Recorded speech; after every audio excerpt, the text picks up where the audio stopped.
এটা জরুরি কথা, সেটা হলো এই আব্দুর রাজ্জাক সাহেব আল্লাহর নবী কেন বললেন যে ওরা হয়ে যাবে শোর, ওরা হয়ে যাবে বানর?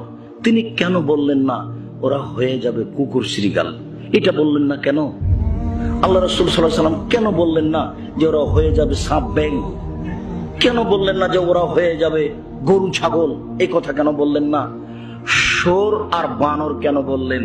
মনে রাখবেন, পৃথিবীতে একটা প্রাণী আছে শোর, যে বিবেচনা ছাড়াই খায়। গরুরও বিবেচনা আছে, গোবরের পাশে উঁচু ঘাস হয়েছে, গরুটাকে নিয়ে আসেন, খাবে না। বিবেচনা ছাড়া একটাই প্রাণী চলে পৃথিবীতে, সেটা হলো শোর, শুকুর। যেদিন মানুষ বিবেচনা ছাড়া খাবে চলবে, সেদিন মানুষ হয়ে যাবে শুকুর। সন্ধ্যায় ছিল মানুষ, সকালে হবে শোর, বানর। আব্দুর রাজ্জাক সাহেব, বানর হলো অনুকরণীয় প্রাণী। পৃথিবীতে প্রাণী হিসাবে বানরের চেয়ে বেশি অনুকরণ করার কোনো প্রাণী নেই। আবার চাঁপাইনবাবগঞ্জের মানুষ যখনই কোনো বানর খেলা লোকটা আসতো আমাদের গ্রামে, এসে বলতো এই চাউল নিয়ে আসো, বানর খেলা দেখাবো। তখন আমরা চাউল জমা করতাম, বানর খেলা দেখাতো।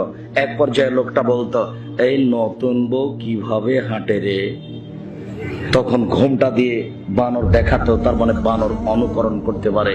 যেদিন মুসলিম ইহুদি খ্রিস্টানদের অমুসলিমদের অনুকরণ করবে চলাতে ফিরাতে, রাস্তাতে, ঘাটে, অফিসে, আদালতে, কোর্টে, কাচারিতে, তখন তারা হয়ে যাবে বানর, তারা তখন হয়ে যাবে শুকর। ঘরে ঘরে অক্ষরে অক্ষরে সব মিলে আছে, এইভাবেই চলছে। পিজি হাসপাতালের ডাক্তার 3 লক্ষ টাকা বেতন, লন্ডন থেকে পড়ে এসেছেন বড় ডাক্তার। গ্রামের বাড়ি আসলেন গাজীপুরে, গাড়ি থেকে যখন নামলেন তখন দেখলাম দাড়ি চাঁচা আছে, প্যান্টটা টাকনোর নিচে আছে, গলায় টাই আছে, হাতে সিগারেট আছে। তারপরে দেখলাম বৌমা গাড়ি থেকে নামলো, গায়ে হালকা হালকা কাপড় আছে। তারপর নাতনি গাড়ি থেকে নামলো, দেখলাম গায়ে কোনো কাপড়ই নেই, হাতে একটা পুতুল আছে। এবার দেখি গাড়ির পিছন দিকে কুকুর আছে। এবার আপনি যে টাকা খরচ করেছেন ছেলের পিছনে, সেই টাকার জবাব কিয়ামতের মাঠে দিয়েন। ছেলেরও দেন, বৌমারও দেন, নাতনিরও দেন, টাকারও দিয়েন। জব দিতেই হবে বিচারের মাঠে আপনাকে। আবারও সতর্ক সাবধান করে যাচ্ছি সম্মানিত দিনী ভাই বোন। আব্দুর রাজ্জাক সাহেব, একটা কথা বলবেন? জি বলেন।